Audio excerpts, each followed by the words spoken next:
እንደዚህ አይነት ሀሳብ ደግሞ ከየት መጣላችሁ? መቼም ይሄ ያንሳው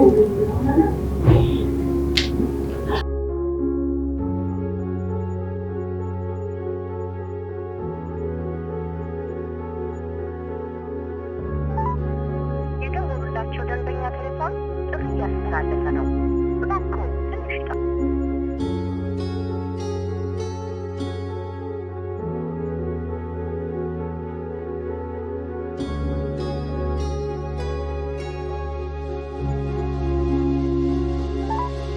የደወሉላቸው ደንበኛ ቴሌፎን ጥሪ እያስተላለፈ ነው። እባክዎ